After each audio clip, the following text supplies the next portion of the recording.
Casting Call, bienvenue sur le podcast de la rédaction de casting.fr qui révèle ta vraie nature. Ici, on va parler casting, témoignages exclusifs, des rencontres avec des professionnels, les clés et les secrets pour devenir un artiste et surtout, en vivre. Casting Call, c'est ton nouveau coach audio qui te permet de poser ton premier pas sur ton chemin de l'éveil et de la réussite. Ose enfin devenir celui dont tu rêves. Bonjour et bienvenue sur Casting Call, le podcast de la rédaction de casting.fr. Je suis Soledad Franco et aujourd'hui j'ai le plaisir de recevoir une jeune fille de 14 ans qui a déjà tout d'une grande. J'ai eu la chance d'aller la voir sur scène en tant que meneuse de revue junior au Paradis Latin, mise en scène par Kamel Wally qui la voulait, elle. Oui, vous avez bien entendu, elle se produit sur la scène de ce cabaret mythique en tant que meneuse de revue. C'est une idée originale de Kamel Wally, qu'on ne présente plus. Quelle idée merveilleuse et bienveillante. Cette toute jeune artiste divine chante, danse, s'envole dans les airs. C'est absolument divin. Et elle incarne ce rôle à merveille. Les enfants vibrent et les parents aussi. Mon invité du jour a commencé la musique très tôt et la consécration a eu lieu le 26 novembre dernier lorsqu'elle a remporté l'Eurovision Junior avec le titre « Cœur ». Une fierté pour nous tous, pour elle, ses parents, sa famille, j'imagine aussi. On peut dire qu'elle vit aujourd'hui un véritable conte de fées. Malgré sa scolarité bouleversée par la méchanceté de ses camarades, il semblerait, j'ai eu l'envie de la rencontrer pour parler de son parcours, qu'elle me raconte son quotidien et surtout pour valoriser et mettre en lumière son travail. Car vous le savez bien, la chance se crée, le talent se travaille à coups d'heures d'entraînement. Enfin, est-ce vrai ? Comment renaître de ses cendres et faire de ses blessures une force ? Comment parvenir à incarner une jeunesse bienveillante et positive, tendre et si talentueuse dans une société de plus en plus rude ? Comment gérer une carrière artistique qui réussit lorsqu'on est une toute jeune fille avec tout l'avenir devant soi ? Parole aux ados avec Zoé Closure. Bienvenue Zoé. Bonjour. La devise de ce podcast, c'est « Ose devenir celui dont tu rêves ». Est-ce qu'à 14 ans, on peut parler d'accomplissement? Est-ce que tu te sens à la bonne place du haut de tes 14 ans? Alors, moi, je me sens très bien dans ce que je suis, avec ma famille. Mes parents m'accompagnent beaucoup, mon frère aussi. Je suis très bien entourée. Après, moi, je vise toujours tout le temps. Donc, je suis jamais vraiment très... je m'arrête pas à ce que je suis maintenant. Je veux aller encore plus loin. Tu rêves? Oui. Tu t'envisages? Oui. Tu imagines? Oui. Tu te vois plus loin? Ouais. Comment tu te vois? Moi, je me vois pas, mais j'espère aller à New York, faire mes études là-bas, rencontrer des gens. Et puis moi, ce que j'aime beaucoup là-bas, c'est l'état d'esprit, les gens souriants, agréables. Alors, quel genre d'études? J'aimerais faire une étude un peu comme l'école de la Juilliard School. Ok. Donc, oui, je vise très haut, je sais. Mais je sens que je peux y arriver, vu que je suis une grosse travailleuse aussi. Ce serait une école pour danse, pour comédie et pour chant. C'est ce que je vise. Et voilà, ce serait un peu et ce c'est ce que tu fais déjà, ouais. Avec ce rôle au Paradis Latin. Ça paraît fou. Raconte-moi ta rencontre avec Kamel Wally. Alors, Kamel Wally, on s'est rencontrés parce qu'il était directeur artistique à l'Eurovision Junior. Donc, il me disait, il est chorégraphe quoi, sur l'Eurovision Junior, avec Sabrina Lonis aussi. Et donc, on s'est rencontrés lors d'un dîner pour voir mon aisance avec la danse. Oui. Et du coup, il m'a demandé de me lever en plein dîner et de chanter chœur en live et de voir comment je dansais, tout ça. Et ça a donné ce qu'était sur scène. Et c'est comme ça que tu as décroché le rôle meneuse de revue. Tu savais ce que c'était une meneuse de revue? Non, je savais pas. Je comprenais personnage principal, chanteuse principale, mais je savais pas ce que c'était une meneuse de revue. En fait, c'était juste avant de faire mon premier cabaret, le titre du spectacle. Et je suis allée voir 2 fois donc le spectacle Mon Premier Cabaret. Et donc c'était mes 2 premières fois dans un cabaret, donc c'est drôle un peu avec le nom, c'était aussi vraiment mon premier cabaret. Alors, tu es née le 12 février 2010 à Montrouge. Quel genre d'enfance as-tu eu? Alors que, bon, on est encore dans ton enfance, mais quand tu étais toute petite, parce que tu as démarré ta carrière à 9 ans, on va en parler avec ton casting de Voice Kids. Mais avant ça, avant cette aventure, quel genre de petite fille tu étais? Est-ce que tu étais rêveuse? Est-ce que tu avais des rêves? Comment l'art est apparu dans ta vie? Alors, il a toujours été présent. Je suis née vraiment avec une grosse créativité. Je faisais, quand j'étais petite, j'étais vraiment... Je vais vous expliquer à quel point j'étais créative. Je prenais 2-3 feuilles de papier, je créais des paniers en papier et j'y mettais des châtaignes, des marrons dedans qu'on allait cueillir dans une forêt à côté. Et c'était vraiment super. Enfin, j'adorais faire ça, j'en faisais tout le temps. Je faisais tout le temps des mandalas, tout ça. Donc j'étais très très créative, mais j'étais aussi très déterminée. Donc par exemple à 8 ans, j'ai déjà demandé à maman maman, je veux faire The Voice Kids, tout ça. Ah bon? Donc, oui, j'étais très déterminée. Et en fait, j'ai toujours su ce que je voulais faire dans la vie, ouais. Est-ce que tes parents viennent d'un milieu artistique? Est-ce que tes parents sont chanteurs? Alors, pas du tout. Ni ma maman, ni mon papa, ni mon frère, ni dans ma famille, en fait. Il y a juste ma mamie qui était chanteuse de chorale classique. Ah, mais les mamies. mais vraiment, il y a que ça dans ma famille, ou alors quelques musiciens. Mais maman, elle a fait 20 ans de piano, mais jamais elle a touché au chant ou quoi. Mais elle a fait du piano. Ton premier cours de piano et de chant, semble-t-il, est à 6 ans. Mais alors, du coup, c'était une volonté, une envie, ou tu sais, c'est toujours les petites activités hors scolaire, ou c'était vraiment sérieux? Raconte-moi. Alors, moi, toujours déterminée dans mes idées, j'ai dit maman, je vais faire du chant. Et après, elle m'a dit mais tu veux pas faire plutôt du sport, tout ça. J'ai dit non, je veux faire du chant. Donc j'ai fait quand même de la natation, du hip-hop, de la danse, du tennis. Tout ça un peu en même temps, en plus du chant et du piano. Mais vraiment, sérieusement, c'était quand même plus le chant. Même si avec la natation, je faisais de la compétition, mais bon. Et à l'époque, j'imagine que tu avais des inspirations. Tu étais plutôt du genre à écouter Chantal Goya, ou c'était quoi tes inspirations? Alors, moi, j'ai écouté beaucoup les chansons de mon père, qui me faisait écouter. Donc, du France Gall, je connais très bien du France Gall. Je connais, je sais pas comment elle s'appelle, mais la fille qui chante « Toute première fois, Jeanne Masse. Jeanne Masse. Et... un peu Henri Salvador. J'écoutais aussi du Francis Cabrel. Donc ton papa t'a fait découvrir c'est lui. La chanson française. Ouais. Avec la radio aussi, les podcasts. Mais souvent la radio, il me faisait écouter. C'est lui aussi qui m'a fait découvrir Iseult, Sao de Sagazan, France Gall, plein d'autres chanteurs, Amir aussi. C'est vraiment lui qui m'a fait découvrir à peu près tout ce que je sais aujourd'hui sur la chanson. Et là, tu avais l'envie de chanter comme eux et tu as commencé à prendre des cours. Ouais. Alors, raconte-nous comment tu as décroché de Voice Kids. Combien d'enfants rêvent de décrocher de Voice Kids? On organise un casting là, le 29 mai, là, bientôt. Raconte-nous comment ça s'est passé, quelles ont été les étapes, comment ça s'est passé pour toi? Alors, donc... À 8 ans, j'ai dit à maman, je vais faire The Voice Kids. C'était encore un peu tôt, elle m'a dit non, c'est encore trop tôt, je veux pas. Et à 9 ans, elle a pris, évidemment en secret, moi je savais pas, elle a pris chez Manon Cordani, donc c'est une casteuse pour The Voice Kids adultes et enfants. Et elle l'a appelée, elle a envoyé un bout de moi, la chanson de moi en train de chanter J'envoie valser de Zazie. Donc au piano, j'étais encore dans ma chambre. Et c'était les petits synthés. Tout petit d'une ou deux octaves, mais c'était vraiment mon premier piano, j'étais trop contente. Et donc suite à ça, j'ai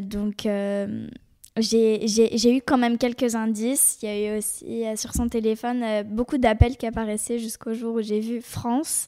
C'est une intervieweuse, mais The Voice Kids. Et j'ai dit, mais maman, c'est qui cette dame, France ? Et là, elle a essayé d'inventer une excuse, mais là, j'ai un peu compris, mais j'étais pas encore sûre. Et puis là, arrive le jour où j'étais en train de faire de la natation. Et donc, c'était une piscine publique. Et là, Nikos Aliagas, sur son petit écran, le petit iPad, m'annonce avec la grosse enceinte qui diffuse partout dans la piscine que j'étais prise pour The Voice Kids. Donc là, évidemment, je pleure toutes les larmes de mon corps. On était hyper contents avec papa et maman qui étaient présents, et puis mon frère qui était au courant depuis des mois. Incroyable. Et qui a réussi à garder le secret. Ah oui. Wow. Mais mes parents et mon frère, enfin ma famille, c'est vraiment des personnes vraiment à faire des surprises et où on s'en rend pas du tout compte. Alors moi, ce qui me fascine et ce que je veux célébrer avec toi, c'est comment les enfants, vous réussissez à passer toutes ces étapes. Parce qu'on voit The Voice Kids, mais moi, je connais un peu les coulisses et je sais qu'il y a beaucoup d'auditions, que ça peut être impressionnant, qu'il y a tous ces gens autour de vous, toute cette lumière, les micros, les caméras. Quand on a 9 ans, comment ça se vit ? Est-ce que tu as eu le trac ou est-ce que justement cette insouciance chez l'enfant fait que tu l'as vécu vraiment facilement ? Alors, évidemment, il y a 5 castings. À The Voice Kids, il y a 5 castings pour arriver aux auditions à l'aveugle. Donc, la première étape, filmée. Et en fait, ils te mettent à l'épreuve. Donc, je suis arrivée dans la salle et donc j'ai commencé à chanter au piano, tout ça. Donc, évidemment, j'avais la lumière dans la tête, les enceintes qui étaient pleines de sons et de vibrations. Et du coup, j'ai chanté ma chanson, j'étais hyper contente. Évidemment, on est mis à l'épreuve quand même. Il y a beaucoup de personnes. On est là et ils sont impassibles. Et on est là, est-ce qu'ils aiment, est-ce qu'ils aiment pas, est-ce qu'on sera pris, est-ce qu'on sera pas pris, on se pose tout plein de questions. Tu étais stressée ? Ouais. Très stressée. Ah, j'étais très stressée, ouais. Et donc ça a fait appel à quoi ? Un dépassement de toi ? Oui. Ou dépassement de toi ? Ouais. Finalement, jusqu'au jour où tu as été choisie. Oui, donc quand Nikos Aliagas m'a annoncé que j'étais prise, donc à la natation, pendant que je faisais du crawl. Et là, l'aventure de Voice Kids, qu'est-ce que tu en retiens comme ça d'une façon générale ? Et surtout, quels conseils tu pourrais donner à tous les enfants qui veulent, comme toi, participer à cette émission ? Alors vraiment, ce que j'en retiens, c'est vraiment que du bonheur. J'étais trop contente d'être là-bas et vraiment, on est confronté directement. Il n'y a pas de transition en fait. On passe vraiment de la vie normale, réelle entre guillemets, à vraiment la vie avec plein de paillettes, plein d'artifices. Tous les gens sont hyper sympas. Il y avait plein de petits goûters, de gâteaux et tout. Et c'était il y a des psychologues super. qui vous encadrent, Oui, il y a beaucoup de bienveillance. Oui, parce qu'ils sont petits. Hein. Il y a vraiment... Moi, j'étais l'une des plus jeunes, mais il y en avait une qui avait 7 ans aussi. Moi, j'avais 9 ans et la plus petite, elle avait 7 ans. Mais j'étais l'une des plus jeunes, la deuxième plus jeune. Et à ce moment-là, quand tu passes ce casting et que tu participes à l'émission, est-ce que tu t'envisages en faire une carrière ? Parce qu'aujourd'hui, on peut parler d'une carrière. Est-ce que tu t'envisages devenir une artiste ? En vivre, tu es trop jeune pour en vivre, mais ce que je veux dire, c'est que ça soit vraiment une carrière. Je me disais vraiment, j'adore chanter. J'adore la caméra, j'aime bien que les gens se disent ah ouais quand même. J'aime bien en fait donner. En fait moi mon objectif vraiment c'est pas d'être célèbre, c'est pas d'être en haut en fait. C'est de dévoiler les messages que j'ai envie de donner dans mes chansons en fait. Alors c'est quoi ces messages ? Donc dans Cœur, contre le harcèlement scolaire que j'ai vécu très jeune, à 9 ans, pendant The Voice Kids d'ailleurs. Donc c'est pour ça aussi la psychologue était importante pour moi, qui m'a beaucoup aidée. Donc ça c'est ce message dans Cœur que j'ai interprété à l'Eurovision Junior. Et tu as gagné ? Oui. C'est fou. Ouais. Ah ouais, c'était incroyable. Et quoi d'autre comme message ? Aussi ma toute première chanson que j'ai coécrite. Donc c'était aussi sur le harcèlement scolaire, mais c'était vraiment beaucoup plus dark, plus sombre. C'était vraiment la réalité des choses que je chantais, quoi. Cœur, c'est plus un message d'espoir, d'amour, de dépassement de soi, tout ça. Ici, dans ce podcast, je reçois beaucoup d'artistes. Et ce qui revient souvent, c'est justement cet harcèlement scolaire. Et cet harcèlement scolaire se retrouve souvent chez des personnes qui sont différentes et singulières. Et malheureusement, ça annonce souvent le début d'une grande carrière. On ne va pas trop s'étaler sur le sujet parce que tu en as vraiment beaucoup parlé. Mais en même temps, je pense que tu peux rassurer. Qu'est-ce que tu dirais justement aux enfants qui le vivent ? Je sais que toi, c'est encore un peu douloureux. Un petit conseil, juste, à en parler à maman, à papa, qu'est-ce qu'il faut faire ? Déjà évidemment, moi mon premier réflexe ça a été d'en parler, mais je sais que pour d'autres c'est un peu plus compliqué. Donc si vous n'arrivez pas à en parler à vos proches, il y a un numéro qui n'était pas encore existant pas à mon époque, mais quand j'étais plus jeune, quoi, il y a 5 ou 6 ans, c'est le 30-18, mais il y a aussi le signe d'Ophénia qui a été mis en place, donc c'est le majeur et l'index croisés, comme Hope, espoir, et le pouce qui se décolle des 2 doigts en faisant un V de victoire. Donc voilà, ça c'est un signe si on n'arrive pas à verbaliser, à parler. Et sinon, évidemment, parler aux adultes, aux parents aussi, qui connaissent un peu plus quand même l'enfant. Je dirais quand même les parents, c'est important quand même. Parlez-en. The Voice Kids, la victoire à l'Eurovision. Aujourd'hui, tu es sur scène aux côtés de Kamel Wally, c'est pas rien. Je voudrais qu'on revienne aussi sur, tu es une artiste, sur le travail. Le travail, c'est-à-dire qu'aujourd'hui, tu es chanteuse, danseuse, meneuse de revue. Est-ce que lorsqu'on est une enfant de 14 ans, on doit travailler plus ou moins ? Quel est ton encadrement ? Par exemple, ce travail que tu as fait auprès de Kamel Wally, comment ça s'est passé ? Combien de jours ? Combien d'entraînements ? Alors moi, j'ai eu un délai très court pour tout apprendre. J'ai eu 2 semaines pour apprendre danse, chanson et comédie, parce qu'on fait aussi de la comédie, mais aussi un peu de magie. Dans le spectacle, c'est un super spectacle. Moi, vraiment, j'ai un point de vue extérieur. Je l'ai vu, comme j'en ai parlé tout à l'heure, sans y être vraiment dans le spectacle. J'ai trouvé ça incroyable. Moi, je l'ai vu avec mes enfants et on a passé un moment absolument divin. Et mes enfants me demandent de revenir. C'est un très, très beau spectacle. Et surtout, ce qui m'a saisi, c'est le rythme. Et c'est fatigant pour les spectateurs aussi. Hein. Quand on sort, on est rincé. On est rempli. Rempli. On est enjoué, rempli. Donc toi, 2 semaines d'entraînement. Oui, 2 semaines d'entraînement pour tout apprendre. Donc chanson, comédie, danse. Et surtout emplacement, parce que les emplacements, si tu es à l'autre bout de la scène alors que tu dois être à gauche, à droite, devant, derrière, c'est pas la même chose. Donc c'était beaucoup de travail, de 14 à 18 heures toutes les après-midi.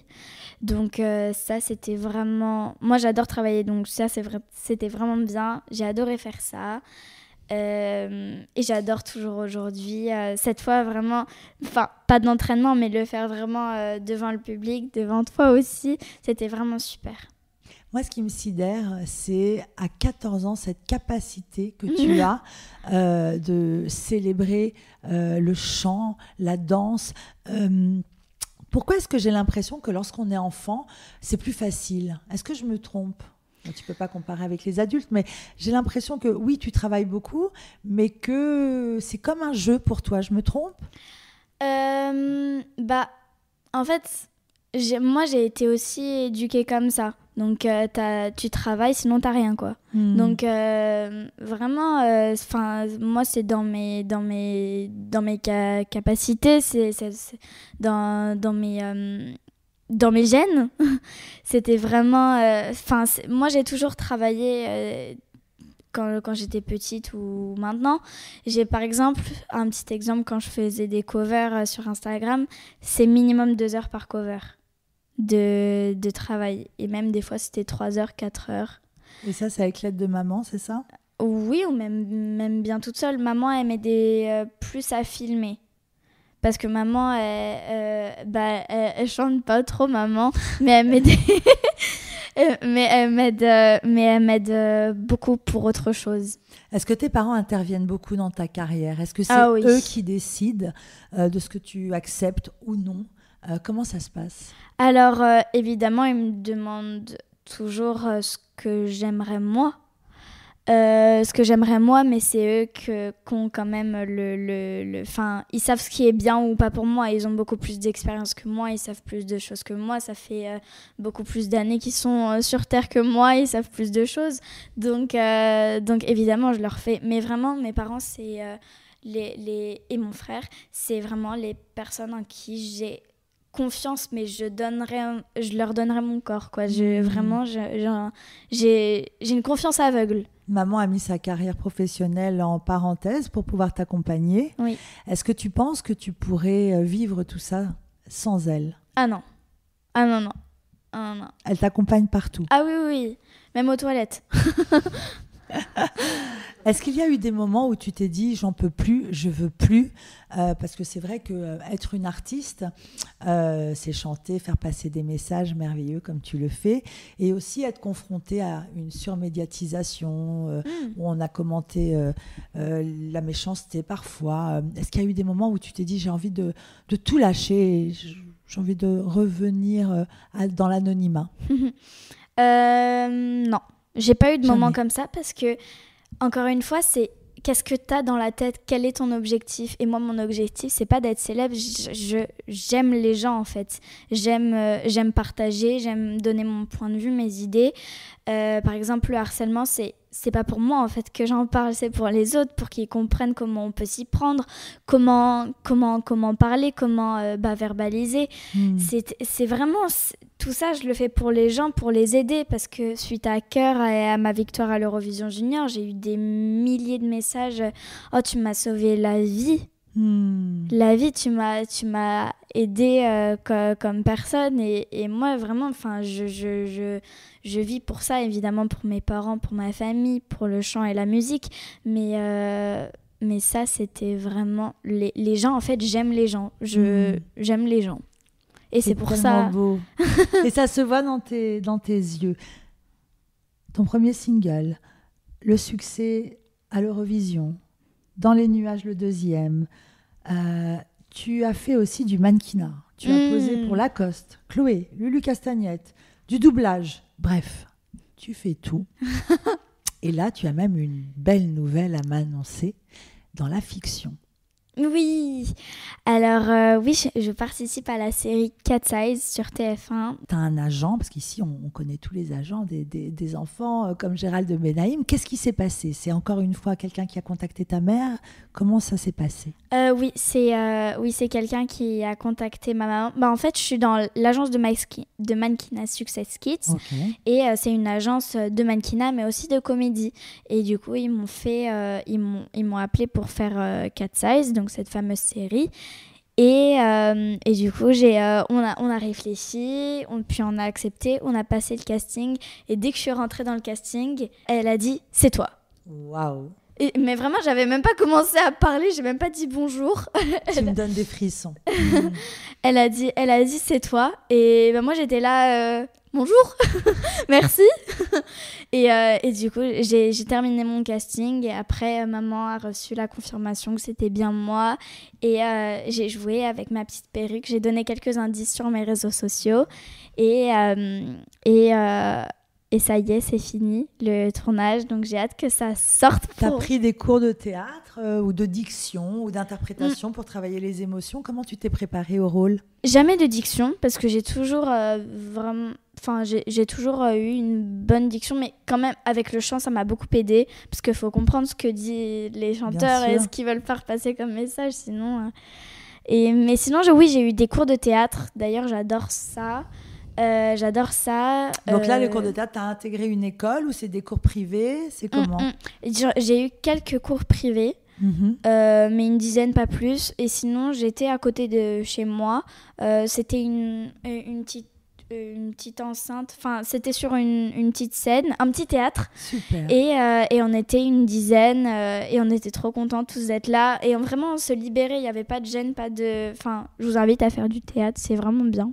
Ah, c'est vraiment magnifique. Parfois, je me dis que le théâtre, c'est mieux qu'un psy. On libère les émotions. Ah ouais, c'est vraiment bien. Ne vous bien. fâchez pas, les psys. En tout cas, voilà, encore un nouvel art, la fiction. Ce qui me sidère chez toi, justement, cette spontanéité. Je trouve ça merveilleux parce que, justement, tu es une enfant. Une ado, une pré-ado, je ne sais plus à 14 ans ce qu'on est, mais en tout cas, tu préserves encore cet émerveillement que je vois. Raconte-moi une journée type dans la vie de Zoé. Alors, c'est comment? Est-ce que tu as une hygiène de vie particulière? Est-ce que tu as une vie de petite fille? Est-ce qu'il y a des jours où il n'y a pas d'art? L'école, les amis, ça se passe comment? Alors, donc quand il y a école, je me lève à 7h30. Mais quand je me lève pas à l'école, pour l'école, je me lève très tard. Je me lève vers 11h, midi des fois. Comme toutes les pré-ados. Vraiment. J'adore en plus me lever tard et tout. Mais par contre, du coup, on mange à 22h du coup, à la fin, parce que sinon j'ai pas faim. Donc, je me lève, je fais plutôt une journée type à l'école. D'accord. Donc, je me lève à 7h30. Ensuite, mon papa, soit il m'emmène en vélo, soit j'y vais en RER. Ensuite, donc je vais dans mon école. On a cours que le matin, donc c'est de 9h à 12h30. Voilà, donc je fais mes cours, tout ça. Donc c'est très rempli. Par exemple, le lundi, j'ai anglais, français, maths, espagnol. Donc c'est vraiment bien rythmé. Et encore aujourd'hui, j'ai eu une bonne journée. Mais c'est qu'en fait, dans cette école, même si on a cours que le matin, évidemment qu'on peut finir le programme. Et même que là, en français et en maths, je suis déjà dans le programme 3e. D'accord. Et donc, en fait, on ne perd pas de temps, en fait. Tous les élèves sont concentrés, en fait. Et tous les élèves sont concentrés et surtout passionnés. Tous les élèves sont comme toi, des artistes? Ouais. D'accord. Et en fait, ils boivent les informations, au pluriel, ils boivent les informations, les élèves, dont moi, du professeur. On est tous comme ça, en train de le regarder avec des petits yeux qui n'attendent que d'apprendre. Et surtout, ce que j'adore, moi, chez ces profs, dans mon école, c'est que tout est pour le bien-être de l'élève. Et surtout, ce que je trouve qu'il n'y a pas trop dans les autres écoles, parce qu'avant j'étais dans des écoles publiques, c'est qu'ils font des pauses. Des pauses où on se déconcentre un peu du cours, où on décroche, parce qu'on peut pas être concentré, parce que lâcher prise. Ouais, on peut pas être concentré 50 minutes, parce que moi c'est 50 minutes chaque cours, pleinement concentré tout le temps, c'est pas possible. Aucun être humain arrive à faire ça. Du coup ils font des pauses où on parle d'autres choses. Enfin moi j'adore cette école, cette pédagogie des profs qui font ça. Et on est très peu nombreux. Moi, dans ma classe, on est 21, 22 ou 23, 21. Et vraiment, c'est super. Et du coup, est-ce que tu te formes au quotidien aussi? Est-ce que tu prends des cours de chant, de danse? Ou tu as des moments de relâche quand même? Alors déjà, mon école, moi, c'est le Paradis Latin. J'apprends énormément là-bas. J'apprends énormément les petits imprévus, mais aussi le fait que tout soit bien des fois aussi. En fait, tout est millimétré. Et même si on est tous très spontanés sur scène, on est tous hyper contents d'être là en fait. On est une trentaine sur scène des fois, quand tout le monde est là. Mais vraiment, on est tous super. C'est une école, le Paradis Latin. Moi, j'avais très envie de te recevoir pour te célébrer, parce que quand on va te voir sur scène au Paradis Latin dans mon premier cabaret, où tout est millimétré, où cet enchaînement de costumes, de chansons, de mouvements de chanteurs, pour le coup, et pour connaître un peu le travail de Kamel Wally en tant que chorégraphe, tout est tellement millimétré. En fait, on ne soupçonne pas le travail qu'il y a derrière. Et être une artiste à 14 ans, c'est être aussi, avoir des sacrées ressources au-delà du talent. C'est quoi ces ressources qu'il faut avoir? Tu fais appel à quoi? Alors, je fais appel aussi à tout ce que j'ai vécu déjà à 14 ans. Donc, moi, ce que j'aime bien faire, enfin, ce qui me détermine le plus, c'est que je prends, en fait, la jalousie que j'ai eue des autres personnes pour, en fait, leur dire, moi, j'en suis là aujourd'hui. C'est aussi grâce à toi que j'en suis là aujourd'hui. Donc, je vais essayer de performer, de donner cette émotion aux gens. Et vraiment, c'est ça qui me donne de la force, mais j'en parle et je répète, mais ma famille est vraiment un socle pour moi et mon pilier. Si j'avais une baguette magique, qu'est-ce que je pourrais te souhaiter? D'aller à New York. Ah, d'aller à New York. Ah ouais. À quel âge? Le plus vite possible. À 18 ans. Non, là je parle juste visiter parce que j'y suis jamais allée. New York. Oui. Ah, mais ça, je te le donne en mille que ça marchera. Dans ta jeune carrière, quel est l'artiste qui t'a le plus touché? Slimane. Pourquoi? Iseult. Mais attends, dis-moi, Slimane, pourquoi? Slimane, en fait, j'ai toujours dit... À The Voice Kids, on me demandait souvent, avec les interviews, quel était mon artiste préféré. Et je disais tout le temps Slimane parce qu'en fait, je sais pas pourquoi, mais je l'ai toujours comparé, et je le compare toujours, à un chocolat praliné. Parce qu'en fait, sa voix, elle est tellement... Enfin, je sais pas, elle a la saveur d'un chocolat praliné. J'adore le chocolat praliné. Et je sais pas, elle a cette saveur. J'arrive pas à le comparer à autre chose qu'un chocolat praliné. Tu reviens justement de l'Eurovision. Oui. T'as même remis un prix. Oui. Et donc, tu as vu Slimane sur scène. Mais quel show! Ah ouais. Tu n'as pas vu que ça. Tu as vu plein d'autres artistes. Qu'est-ce qui t'a le plus marqué dans cette saison? Tous les artistes, ils donnent leur vie sur scène. Et moi, c'est ce que j'adore. C'est les gens, c'est soit go big, soit go home. Donc, t'es là pour tout donner, ou sinon tu rentres chez toi. Et c'est vraiment... L'Eurovision, c'est une compétition, mais tout le monde s'adore. Les artistes, vraiment, ils sont là. Ils sont à l'hôtel, je crois, ouais. Et à chaque fois, le soir, ils se retrouvent pour boire un truc et pour se raconter leur vie et leur répétition. Et moi, vraiment, je l'ai vraiment vécu comme ça. Et vraiment, c'est ce qui m'a plu. C'est vraiment la complicité entre chaque artiste. Parce que je voyais, quand il y en avait un qui sortait sur scène, les autres, ils leur disaient bravo, tout ça. Et... cette complicité et cette détermination.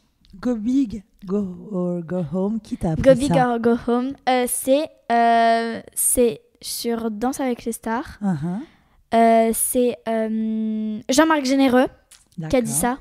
C'est go big or go home. Ouais. En fait, c'est ça qui est chouette aussi, c'est que Zoé Closure, tu es une artiste, tu gardes encore cette spontanéité d'enfant et ce regard et cette si joli visage que tu as. Et en même temps, tu as une maturité incroyable. Et c'est ça qui est fabuleux dans le milieu artistique, c'est que tu découvres un univers et des êtres exceptionnels qui t'amènent très très haut. Et tu arrives quand même à garder à la maison la posture de la petite fille. Est-ce qu'à la maison, parce que tu pourrais prendre un petit peu la grosse tête, tu as gagné l'Eurovision, tu es sur scène, tu vas être sur nos écrans. Comment ça se passe chez toi avec maman et papa? Alors moi, faut savoir que je suis vraiment une grosse enfant, quoi. Je suis vraiment... j'adore tout ce qui est câlin, tout ça. J'aime trop. Enfin, moi, j'ai toujours mon bisou du soir. Et tout ça, même à 25 ans, j'aurai mon bisou du soir. Je réclamerai « Maman, il est où mon bisou du soir ?» On enregistre, attention. On enregistre. On te le refera écouter, ça, plus tard. Et non, vraiment, ça se passe très, très bien avec mon frère qui a quand même 17 ans. On s'entend, mais merveilleusement bien. Je l'adore, il m'adore. Et non, je prends pas du tout la grosse tête. Je suis très humble. Parce que j'aime pas... J'aime pas, c'est pas dans ma nature de dévaloriser les gens en prenant un air hautain ou supérieur. Moi, j'aime pas faire ça. Alors, tu sais, on est sur Casting Call, le podcast de casting.fr. Alors, des castings, t'en as passé plein. Le truc, quand on passe des castings, c'est que souvent, on n'est pas pris. Est-ce que tu aurais un petit conseil à donner à tous ces artistes qui passent des castings et qui sont souvent déçus? Alors, quand on passe des castings et qu'on n'est pas pris, ça peut être violent parce qu'on dit non comme ça brutalement sans te donner d'explication. Sauf qu'en fait, c'est pas toi à qui ils disent non, c'est en fait, il y a un rôle qu'ils cherchent, une personnalité qu'ils cherchent. Et si ils ne trouvent pas ce qu'ils recherchent dans toi, c'est pas ton problème à toi. C'est eux, ils n'ont pas trouvé ils n'ont pas trouvé ce que tu avais à donner dans le rôle que tu allais interpréter. C'est vraiment ça appartient à eux. Toi, c'est next, c'est bon, c'est passé. Voilà. C'est passé. Il y en aura d'autres, des opportunités. Moi, je me suis pris des portes, je m'en suis pris plein des portes et j'ai jamais lâché. Et aujourd'hui, j'en suis là quand même. Et je continue. Mais par contre, je continue beaucoup à travailler, tout ça, à interpréter, à faire des covers, tout ça. À coécrire aussi. Ça, c'est fou. Tu écris. Comment ça se passe? Je compose, oui. Tu composes et tu écris. Comment ça se passe, ça? Toute seule dans ton coin et après tu présentes ton travail? Toujours avec des heures de travail et d'entraînement. Moi, j'ai déjà écrit beaucoup de compositions pour les titres qui arrivent. Pour moi, une compo, mes compos en général, j'y passe 3-4 heures. Mm-hmm. Pour une chanson entière. Ou alors, mais des fois c'est 2 heures, mais par jour. Sur 3 jours à peu près, un truc comme ça.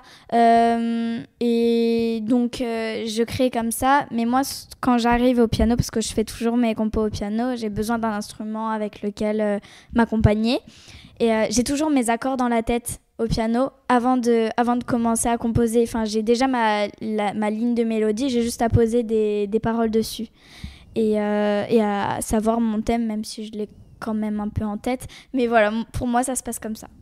Et Kamel Ouali, il est comment avec toi? Est-ce qu'il te traite différemment qu'il traite les autres? Alors moi, souvent, il est dur avec moi, mais comme il est avec les autres aussi. Il est dur avec moi, mais on s'aime beaucoup. Ouais. Oui, il est exigeant avec moi, mais on s'aime beaucoup. Et même s'il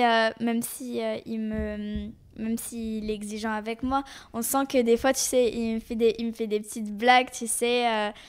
C'est drôle, on s'aime beaucoup, et c'est ça qui est sympa et joli à voir dans ce travail, c'est qu'il est exigeant, mais on s'adore. Faut pas confondre ces choses-là. Zoé Closure, tu es tous les week-ends jusqu'au 14 juillet sur la scène du Paradis Latin. Je te remercie pour ce merveilleux moment. Je célèbre ta créativité et ton talent. Et merci pour ces merveilleux moments que tu nous fais passer à nous tous en famille. À bientôt. Merci beaucoup, à bientôt.